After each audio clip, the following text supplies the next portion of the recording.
Hola a todos, espero que estéis bien. Os voy a dar esta noticia, pero no quiero que se dramatice en absoluto.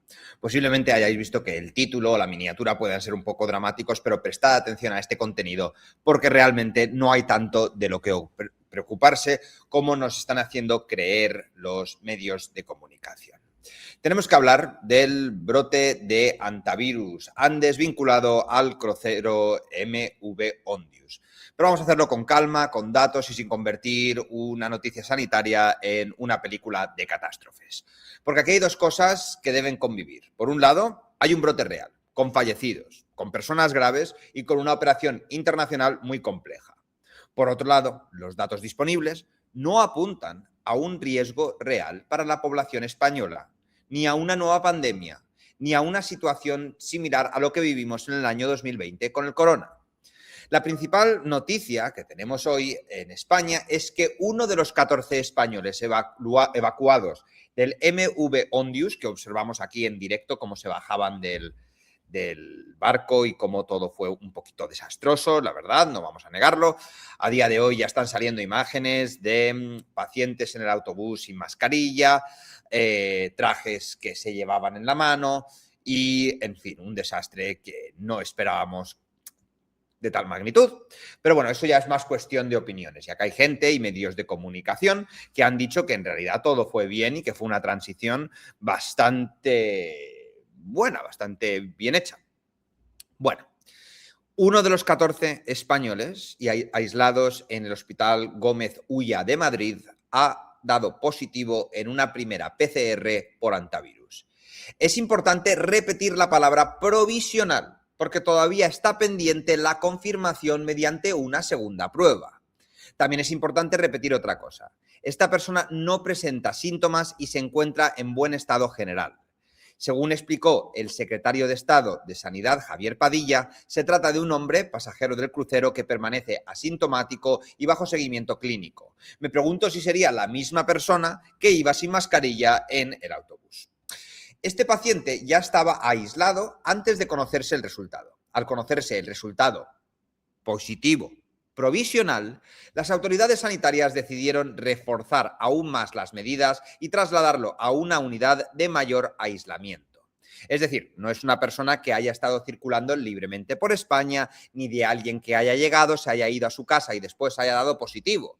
Hablamos de una persona que llegó a un entorno operativo sanitario, que fue trasladado al Gómez Ulla, que estaba vigilado y que ahora se encuentra en un entorno hospitalario preparado precisamente para este tipo de situaciones. El resto de pasajeros ha dado negativo en la primera prueba. Esto también es clave. De los 14 españoles evacuados, uno ha dado positivo provisional y otros 13 han dado negativo. Siguen en cuarentena, siguen bajo vigilancia y seguirán sometidos al protocolo, pero el dato inicial debería ser tranquilizador. Sanidad también informó de que Gómez Ulla reforzó su personal con 90 profesionales para atender a estas personas durante la cuarentena, que puede extenderse hasta 42 días, contando desde el 6 de mayo. Y aquí convendría aclarar otra confusión que se ha ido circulando mucho estos días. La mujer de Alicante, la que los medios dieron muchísima importancia cuando era sospechosa, ha dado negativo en las pruebas, no ha dado positivo. El informe de situación de sanidad del 11 de mayo recoge que en España había 16 personas en seguimiento, los 13 personas y un tripulante del Gómez Ulla, todos asintomáticos en este momento, y 2 de las personas que habían estado en contacto con la de Johannesburgo. Una de las personas estaba ingresada en Alicante con síntomas leves, pero 2 PCR negativas, y la otra en Barcelona asintomática y también dando resultados negativos. Estaría genial que los medios de comunicación dieran más voz a estos casos, pero saben perfectamente que no venden lo suficiente. Por tanto, si queremos contar esto de manera rigurosa, la frase correcta sería: España tiene un positivo provisional en un pasajero del MV Ondius, aislado y asintomático, mientras que los sospechosos previos, incluida la persona en Alicante, han dado negativo. Eso no significa que se deba bajar la guardia por completo, pero no se debe inflar artificialmente la alarma. El brote internacional es más serio, ¿no? Porque la Organización Mundial de la Salud recibió la notificación el 2 de mayo por un brote de enfermedad respiratoria aguda grave en el buque de pasajeros que navegaba por el Atlántico Sur. Según el informe de Sanidad, el primer pasajero comenzó con síntomas el 6 de abril, fiebre, dolor de cabeza y diarrea leve. En los días siguientes empeoró, desarrolló distrés respiratorio grave y falleció el 11 de abril. Su cuerpo fue desembarcado en Santa Elena el 24 de abril. Ese mismo día también desembarcó un contacto estrecho, una mujer de 69 años con síntomas gastrointestinales que fue trasladada a Sudáfrica y fallecería el 26 de abril. Más tarde se confirmó por PCR que la muerte estaba causada por el hantavirus Andes.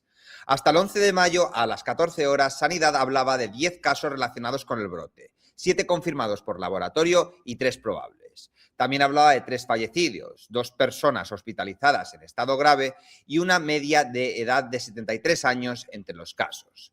Además, se confirmó un caso de una pasajera francesa que había desembarcado el 10 de mayo inicialmente asintomática y empezó con síntomas durante el vuelo de repatriación a París y terminó ingresada en la UCI. Esta parte es la que explica por qué las autoridades se toman todo el asunto en serio. El hantavirus Andes puede provocar una enfermedad grave. El síndrome pulmonar por hantavirus puede comenzar con síntomas relativamente inespecíficos como fiebre, dolores musculares, cansancio, dolor de cabeza, molestias gastrointestinales y en algunos casos puede evolucionar con rapidez hacia problemas respiratorios severos. Según el informe de Sanidad, el periodo de incubación suele oscilar entre pocos días y 6 semanas y la enfermedad puede tener una letalidad elevada si no se detectara a tiempo o si el paciente no llegara pronto a cuidados críticos. Ahora bien, una cosa es que una enfermedad pueda ser grave en la persona infectada y otra que tenga una capacidad pandémica, y aquí está la diferencia fundamental. El hantavirus se transmite principalmente por contacto con orina, heces o salivas de roedores infectados o por superficies contaminadas en entorno donde ha habido roedores. La vía clásica de contagio no es la típica transmisión masiva por el aire de persona a persona que vimos con el coronavirus. La variante Andes tiene una particularidad. Es la única especie de hantavirus conocida con capacidad de transmisión limitada entre seres humanos. Pero esa transmisión, según la OMS y la CDC, suele estar vinculada a contacto estrecho y prolongado con una persona enferma. No hablamos de cruzarnos con alguien por la calle, ni de estar en una ciudad donde ha pasado un paciente, ni de compartir un espacio abierto durante unos segundos. Para transmitirse de forma liberada entre personas, tiene que darse por contacto cercano y prolongado, aumentando si existe contacto íntimo entre las dos personas. Por eso la OMS considera que, aunque el incidente es serio, el riesgo para la población general es bajo. La CDC, por su parte, ha dicho que el riesgo general para viajeros y población pública sigue siendo extremadamente bajo y que los viajes rutinarios pueden continuar con normalidad. Y Sanidad Española, por qué no decirlo, Sanidad Europea va en esa misma línea. En su evaluación de riesgo afirma que el riesgo para la población europea se considera muy bajo. La hipótesis actual es que es posible que algunos pasajeros se vieran expuestos al virus en Argentina antes de embarcar, en zonas donde el hantavirus Andes es endémico. Después, dentro del barco no se descarta alguna transmisión entre pasajeros, pero el entorno del crucero era muy particular. Convivencia prolongada, espacios cerrados, viaje largo, posible contacto estrecho y una población limitada. Esto es fundamental para explicar al público por qué el caso del crucero no se traduce en un riesgo total para Europa o para España. Un crucero puede funcionar como un entorno cerrado donde las exposiciones se concentran.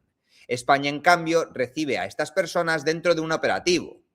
Bueno, España, Europa, Francia, Países Bajos. Y todos pues las aíslan, las analizan, las siguen clínicamente y evitan que haya contacto con la población general. Eso siempre y cuando se hagan las cosas bien. En el autobús parece que era un poco desastroso lo que estábamos viendo. En el aeropuerto parecía que también era un poco desastroso lo que estábamos viendo. Pero bueno, de todas maneras es un contacto cercano y prolongado, por lo que a pesar de no haber estado a la altura de las circunstancias, no pienso que esto vaya a acabar en un brote pandémico. Ahora sí, si me equivoco, tenéis todo el derecho del mundo a pegármelo en la cara, a desuscribiros y a que me convierta en el enemigo número 1 de esta plataforma. Y yo, por supuesto, que pediré perdón en el caso de estar equivocado con esta información. Pero mientras más lees acerca de lo que ha sucedido mundialmente con el virus, más piensas que las posibilidades son bastante remotas. Porque si miramos al pasado, el antivirus Andes no aparece ahora por primera vez. Ya se conocen brotes anteriores, especialmente en Argentina y en Chile. El primer brote con transmisión entre personas se describió en El Bolsón, Argentina, en 1996. Posteriormente hubo un brote importante en Epuyén, Argentina, entre 2018 y 2019, con un total de 34 casos confirmados y 11 fallecidos. Y además, estos eventos se dieron durante alta interacción social, como fiestas de cumpleaños, velatorios y una constante exposición por parte de la gente que lo había fallecido. O sea, situaciones de contacto estrecho, continuado, con muchas interacciones en poco tiempo. De hecho, bastantes de las personas que habían sido parte del círculo habían viajado a otros lugares sin haber contagiado a personas en nuevos países, lo cual debería darnos cierta tranquilidad, ya que parece que el virus se queda un poco en el lugar donde las personas han estado expuestos, pero que otras personas que se han cruzado durante un entorno poco distante o durante poco tiempo no han dado positivos en todos los brotes de antivirus que ha habido hasta la fecha. Un brote de 34 personas es una situación grave, por supuesto, pero no es una situación pandémica, como muchos medios de comunicación están intentando vender. Este antecedente de Epuyén es muy útil para entender el riesgo legal, porque si hubo transmisión, fue grave, pero no se convirtió en una pandemia, no se extendió como el corona, no produjo cadenas masivas de contagio global, fue un brote localizado, detectado, investigado y controlado, además controlado antes de tener protocolos tan estrictos como los que existieron después del corona. Yo sé que muchos de mis seguidores son bastante conspiranoicos y piensan que todo esto es un invento. No descarto ningún tipo de posibilidad, ya que me he hecho bastante escéptico y no enemigo de la conspiración inmediatamente, pero quiero que todas las personas que estén preocupadas o que piensan que nos van a encerrar, quiero dar paz a estas personas. Yo no creo que nos vayan a encerrar. Y me preguntan, ya Javier, ¿pero tú eres médico? No, no soy médico. ¿Eres epidemiólogo? No, tampoco. Soy periodista de profesión y profesor de profesión y youtuber a tiempo parcial. Así que la información, eso sí, que está accesible para todo el mundo, lo único que tenéis que buscar es brotes anteriores de antivirus y daros cuenta de que nunca han tenido riesgo pandémico, pero que sí que han afectado a las personas que lo han cogido, con una mortalidad bastante alta. En el último brote que hemos comentado en Argentina, en Epuyén, como hemos dicho, 34 casos confirmados y 11 fallecidos. Así que de 45 personas, 11 murieron. Superior al 25% aproximadamente de las muertes en ese último brote conocido. Vale. Bueno, pues ya lo sabemos, la propia literatura científica sobre aquel brote describió transmisiones interpersonal del virus Andes, pero en cadenas concretas con condiciones muy específicas de exposición. Sanidad también señala que en general los casos de transmisión interhumana descritos por antivirus Andes suelen ser esporádicos y de cadenas cortas, normalmente de un caso primario a un contacto estrecho. En el brote de Epuyén hubo más eslabones, pero el factor determinante no fue que el virus hubiese mutado para volverse mucho más contagioso, sino la carga viral elevada y la interacción social con algunas personas afectadas. Esto permite deciros algo muy claro. El antivirus Andes merece vigilancia, aislamiento y respeto sanitario, pero no se comporta como un virus respiratorio pandémico clásico. Puede matar, sí. Puede dar sustos, también. Puede generar brotes, por supuesto, pero necesita unas condiciones de transmisión mucho más restrictivas que las de un virus como el corona. De hecho, el análisis genético inicial del virus del MV Ondius apunta a que se trata de la variante Andes y que no se ha detectado mutaciones o reordenamientos genéticos que sugieren la aparición de una nueva cepa más peligrosa. Y esto es tranquilizador, porque una de las grandes preguntas en cualquier brote es si estamos ante un virus ya conocido o algo que ya ha cambiado de manera preocupante. Los primeros análisis no aportan a una nueva variante con comportamiento desconocido. El ECDC también ha sido claro en el mensaje de fondo. Los responsables sanitarios europeos han insistido en que la situación está bajo control y que no se espera una nueva pandemia. Conocen el virus, saben cómo se transmite, saben qué medidas debe tomarse y aplicando cuarentenas, pruebas y aislamiento y seguimientos de contactos estará bajo control en menos de lo que nos pensamos. Por eso, la lectura equilibrada sería esta, que existe la preocupación sanitaria, no significa que vaya a haber una pandemia. La mujer de Alicante, que fue una de las grandes sospechas iniciales que hizo que muchos españoles se llevaran las manos a la cabeza y que ya estaban pensando en comprar papel higiénico y salir a aplaudir al balcón a las 8, han dado negativo en 2 PCR.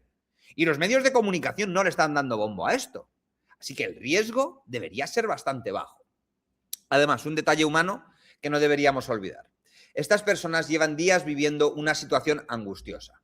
Un crucero convertido en foco sanitario internacional, fallecimientos a bordo vinculados al viaje, evacuaciones, cuarentenas, pruebas, aislamiento y miedo.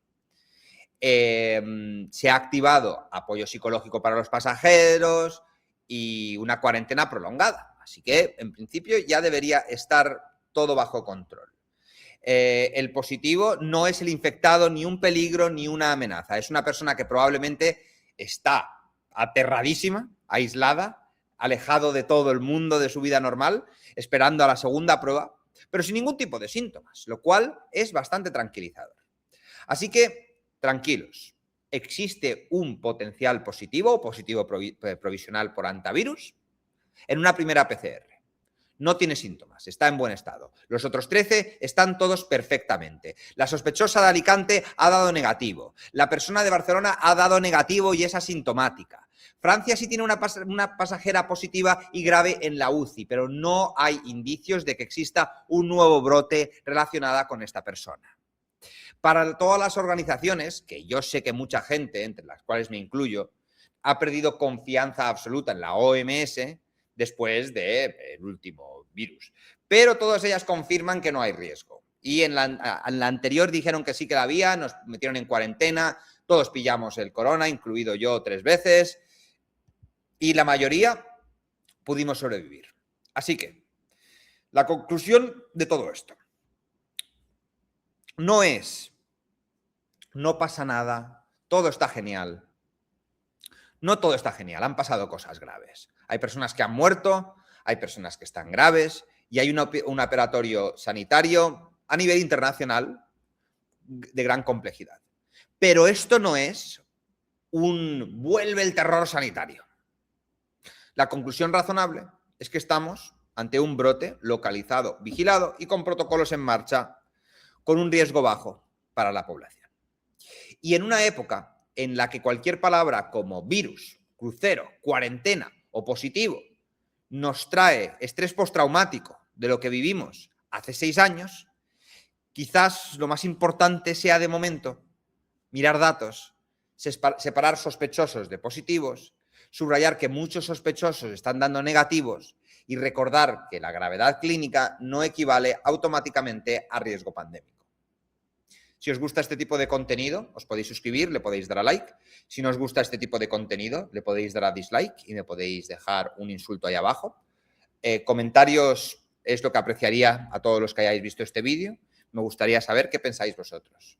Y recordad, aunque vuestra opinión no cuadre con la mía, en este canal tenéis absoluta libertad para compartir lo que vosotros pensáis sin ser ridiculizados ni humillados por ello. Muchas gracias por estar allí. Nos vemos en el próximo vídeo aquí, en A Prueba con Nota Alta. Yo soy Javier.